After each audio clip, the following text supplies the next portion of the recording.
son. Ces avions-là ont changé le monde.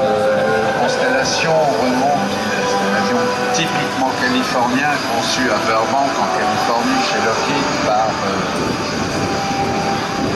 l'équipe de Kenny Johnson. Il a été conçu durant les premières années de la Seconde Guerre mondiale. L'avion a été mis en service dans les compagnies aériennes à partir de la fin de la guerre. C'était le premier avion de transport pressurisé à être mis en service et un avion grâce auquel on pouvait d'un seul coup voler au-dessus du mauvais temps. Au début des années 50, donc une version allongée du Constellation, celle-ci, le Super Constellation, fut mise en service. Elle transportait un peu plus de carburant et donc cela permettait de traverser l'Atlantique Nord d'une manière régulière, sans escale, et d'une certaine façon, ce qui auparavant pouvait être appelé le voyage aérien devint le transport. Et grâce à ces avions, quelques centaines furent construits et mis en service dans toutes les flottes aériennes des compagnies du monde. Eh bien, l'espèce humaine devint une espèce réellement planétaire. On volait là-dedans à 550 km/h, on volait au-dessus pressurisé, on volait à 50 d'altitude.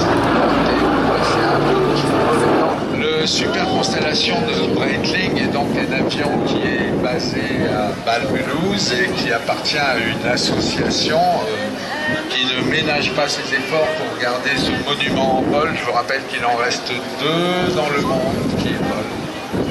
2 seulement, celui-là est donc en Europe et son commandant de bord est Ernst Frey, 66 ans, 14 000 heures de vol. Il était commandant de bord chez Swissair.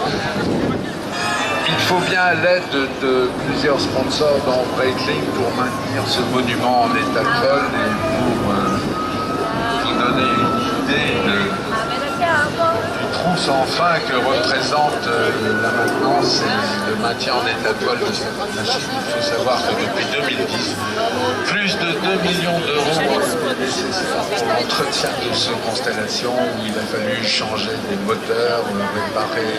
Il y a eu 3 pannes moteurs en une année, il y a eu la découverte des zones de corrosion qu'il a fallu traiter, mais malgré tout, grâce à Breitling et quelques autres, eh bien, l'avion continue de voler. C'était donc ce grand moment de nostalgie avec Ernst Frey, son équipage, Breitling et le Super Constellation.